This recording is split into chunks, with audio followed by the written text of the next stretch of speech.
देखिए क्या पक्ष पेश करने का है। हमने कानून बनाया 91 का, बर्खास्त, उससे आगे दो बात नहीं होनी चाहिए। बट राजस्थान की सरकार जो है वो एक लोग कहते हैं कि ख्वाजा अजमेरी का आस्थाना नहीं है। क्या बकवास कर रहे हैं। कांग्रेस उनको तो अरेस्ट करना चाहिए।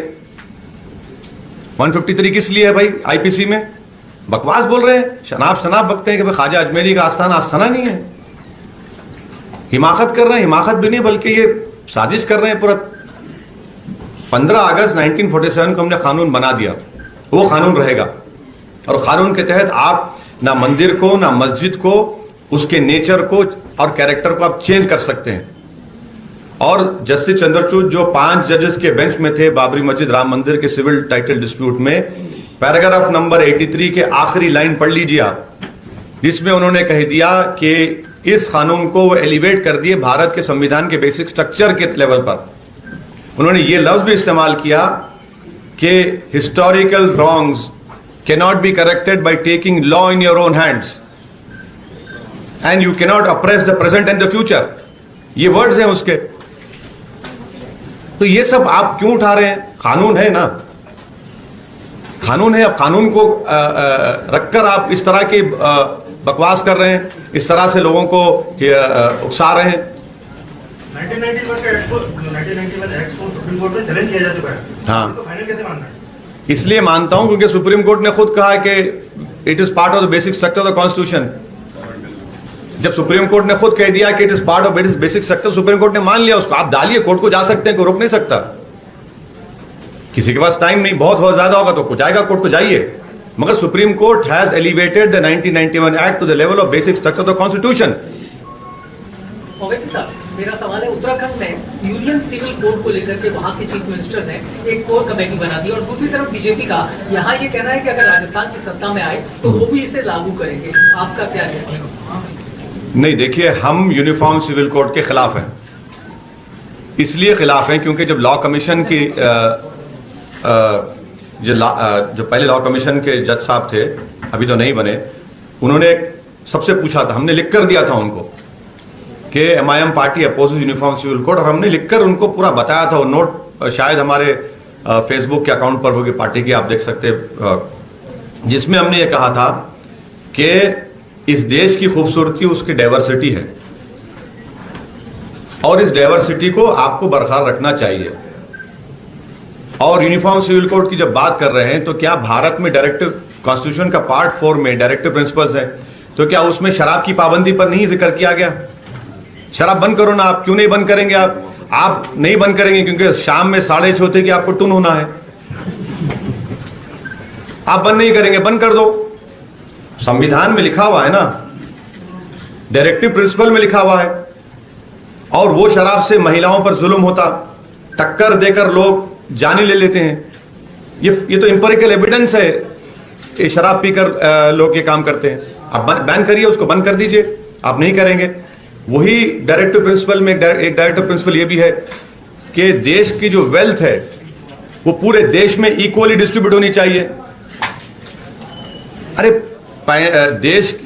देश की 45% दौलत 10% लोगों के पास है। ये क्या उस संविधान के डायरेक्टिव प्रिंसिपल के खिलाफ नहीं है? अनएम्प्लॉयमेंट का जिक्र डायरेक्टिव प्रिंसिपल में है। आज पूरे विश्व में अगर सबसे ज्यादा नौजवान बेरोजगार है तो भारत में है। मगर मोदी जी सबको काम पे लगा दिया कि बेटा सब बल फोड़ा लो और खोदते रहो, कुछ निकल गया तो ले लो। बताइए आप, ये डायरेक्टिव प्रिंसिपल में ये भी है। और मैं ये बोल रहा हूं कि मुझे आर्टिकल 29 का प्रोटेक्शन एज ए मुस्लिम, मेरा कल्चर है। क्या एक डायरेक्टिव प्रिंसिपल आर्टिकल 29 के ऊपर जा सकता है? नहीं जा सकता है। हम ये पूछना चाह रहे हैं कि मेरा प्रोटेक्शन का क्या करेंगे, जो फंडामेंटल राइट है आर्टिकल 29 में। आप उसका जवाब दीजिए। आप उस पर जवाब नहीं देंगे। आप बोलेंगे नहीं, मुसलमान 2 शादी 3 शादी 4 शादी करता। झूठ। जो latest national family health survey आया, सॉरी, जो 2004 में जो डेटा है, लेटेस्ट में तो रिलीज नहीं किए पॉलीगमी का, जो 2004 और 5 का आप देख लीजिए फैमिली हेल्थ सर्वे, उसमें हिंदू भी 2 शादी कर रहा, मुसलमान भी कर रहा उसमें। फिर बोलते नहीं बहुत बच्चे पैदा कर रहे, वो भी झूठ। लेटेस्ट एनएफएचएस सर्वे में कहा गया कि टीएफआर जो मुसलमानों का जो पहले था 3.9 से 2.1 पे आ चुका है। और ये जो संघ परिवार के लोग बहुत बच्चे पैदा कर रहे हैं, अरे भाई मोदी सरकार ने सुप्रीम कोर्ट को जाकर 2020 दिसंबर में, अगर मैं सही कह रहा हूं तो, सुप्रीम कोर्ट में एफिडेविट देकर कहा कि हम 2 चाइल्ड नॉर्म के खिलाफ हैं। सुप्रीम कोर्ट को कहा क्योंकि हमने टीएफआर अचीव कर लिया, मगर क्योंकि देश को बताना है मुसलमान शादी करता है, बहुत ज्यादा बच्चे पैदा, सब आप इंपेरिकल डेटा को मानेंगे या किसी जाहिल किस्म के नफरत भरे इंसान की बात को यकीन करेंगे आप? और यूनिफॉर्म सिविल कोड की आप बात कर रहे हैं, तो क्या गोवा में, जहां पर बीजेपी सरकार में, चैलेंज कर रहा हूं बीजेपी को, चलिए वहां पर यूनिफॉर्म सिविल कोड गोवा का कहता है कि अगर किसी हमारे हिंदू भाई बहन को 25 और 30 साल की उम्र तक औलाद नहीं हुई तो दूसरी शादी कर सकता है। चेंज करेंगे उसको? आप करिए, आपकी सरकार है ना, चेंज करिए, निकालिए उस प्रोविजन को आप। दया भागा स्कूल ऑफ थॉट होगा या मिताक्षरा स्कूल ऑफ थॉट होगा? बताइए हमको, बोलिए ना, कौन सा स्कूल ऑफ थॉट होगा? एग्रीकल्चर में महिलाओं को, बेटियों को जमीन में हिस्सा देंगे नहीं देंगे? एग्रीकल्चर लैंड में क्या मुझे एग्रीकल्चर लैंड का हक मिलेगा हिमाचल में खरीदने का? और हिंदू अनडिवाइडेड फैमिली में टैक्स रिबेट सिर्फ नॉन हिंदूज को नहीं मिलता है। क्या ये राइट टू इक्वालिटी का वायलेशन नहीं? आप सबको देंगे? इसीलिए हम कह रहे हैं कि देश की समस्या यूनिफॉर्म सिविल कोड नहीं है, देश की समस्या बेरोजगारी है। और मैं मानता हूं बेरोजगारी का जिम्मेदार शाहजहां है। देश की समस्या इन्फ्लेशन है, मैं मानता हूं उसका जिम्मेदार औरंगजेब है। देश की समस्या कीमतों में इजाफा है, उसका जिम्मेदार बादशाह अकबर है। आप यूनिफॉर्म सिविल कोड की बात करें, भाई आपकी जो जिम्मेदारी है वो तो निभाइए आप। लोगों की जानें चले जा रही हैं शक की बुनियाद पर कि मुसलमान है, आप मार देते हैं, दंगा हो जाता है, गालियां दी जाती हैं। अगर कोई एक स्कूल के हिस्से में नमाज पढ़ता है तो उसको आप एक्शन लेते, इंक्वायरी कमेटी बिठा देते आप।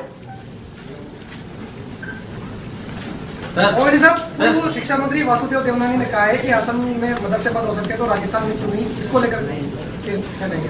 अब वो पढ़े लिखे नहीं है तो मैं क्या कर सकता हूं? उनके ज्ञान में इजाफा कर सकता हूं।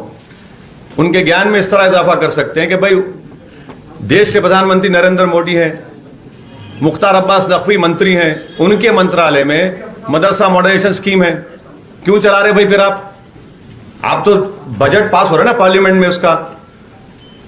यूपी में नहीं है स्कीम में, जहां पर योगी मुख्यमंत्री हैं। इनको मदरसों से नफरत है तो बोलो राजा राम मोहन राय का शाखा में पढ़े थे, मदरसे में पढ़े थे? इनको मदरसों से नफरत है तो बताओ, देश की आजादी में जब तुम्हारी तो शाखा बनी नहीं थी, तुम तो अंग्रेजों से मिले हुए थे, आप मोहब्बत चल रही थी, आपका लव अफेयर चल रहा था अंग्रेजों के साथ। इन मदरसों के जिम्मेदारों ने अंग्रेजों के खिलाफ जिहाद का फतवा दिया। यही मदरसों के लोगों ने, अल्लामा फजल खैराबादी 9 मरतबा लिखकर भीख नहीं मांगी अंग्रेजों से भी जान बख्श दो, अल्लामा फजल खैराबादी फांसी पर चढ़ गए।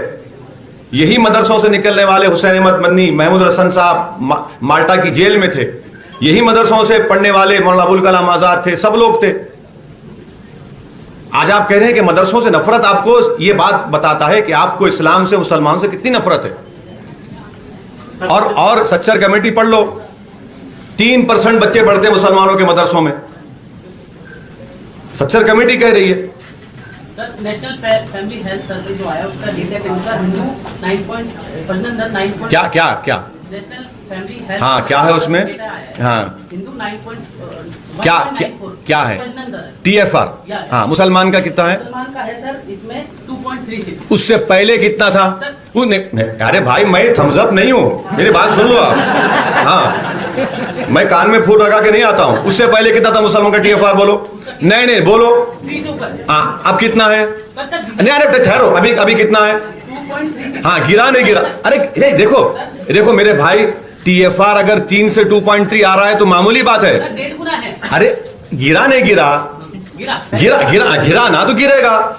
और देखिए, जितने पॉपुलेशन के एक्सपर्ट्स हैं, 2030 तक पॉपुलेशन सबका स्टेबलाइज हो जाएगा। अगर आपकी बात सच है तो मोदी सरकार क्यों बोल रही है सुप्रीम कोर्ट को, क्यों एफिडेविट दिया कि हम 2 चाइल्ड नॉर्म नहीं बनाएंगे कानून? अरे आप बड़ी ना, मैं नहीं कह रहा हूं, आपका ही डेटा है ना ये। आपका ही डेटा है। सर बीजेपी दावा कर रही है कि आपसे मुसलमानों से 1.5 गुनी, मतलब 1.5 गुनी है हिंदुओं से मुसलमानों क्या की जनसंख्या। क्या जो प्रजनन दर है महिलाओं मेरे भाई, अगर फर्ज करिए मुसलमानों का पॉपुलेशन का ग्रोथ रेट यही रहा तो 200 साल लग जाएंगे, 200 इयर्स नहीं रहेगा, गिरते रहेगा। वो गिर रहा है ना भाई, 3% से इस पे आ गया। उनको देखिए पढ़ते नहीं है ना, सिर्फ नफरत आंख दिमाग में भरी गई है। बस मुसलमान ये कर रहा है, मुसलमान हिजाब खतरा देश के लिए, दाढ़ी खतरा, टोपी खतरा, मस्जिद खतरा, अज़ां खतरा, मुसलमानों का वजूद खतरा, हम बोले जा रहे हैं। अरे भाई तो डेटा है, पढ़ा करो। तो ये इनकी पॉलिटिक्स है इनकी। ये सर एक सवाल है, आप जब पिछली बार जयपुर आए नहीं सर, इनसे नहीं पूछे मुझसे। सर, एक राजस्थान बिहार में अगर अरे आप अच्छा नुमाइंदगी की अगर बात की जाए, आपने अभी बात शुरू की थी जब कहा था कि हम नुमाइंदगी बढ़ाएंगे। 9 MLA है राजस्थान में, 2 मिनिस्टर हैं, आप कहाँ तक ले जाना चाहते हैं? आपके आने के बाद कितना परसेंटेज है, घटेंगे? कितना परसेंट पॉपुलेशन है मुसलमानों का? करीब अच्छा, आप कितने MLA हैं? अभी 9 है MLA। हाँ, कितना परसेंट होगा? तो 9 का परसेंटेज 4 हो गया ना, बढ़ना चाहिए ना। नहीं, आप अरे लेके कैसे ले जाएंगे? अरे कैसे, वो आजम है, हौसला है, लेके जाएंगे, करेंगे काम। आप खाली आप ये जो 36% वोट मिला कांग्रेस पार्टी को, उसमें तो मुसलमान का वोट मिला, और आपको क्या दे रहे हैं? उनके मंत्री का बयान में पड़ा था, हम तो खाली खबरस्तान के जिम्मेदार हैं। ये क्या बात है ना? यही तो बात है ना। तो नाम की लीडरशिप पैदा होनी चाहिए।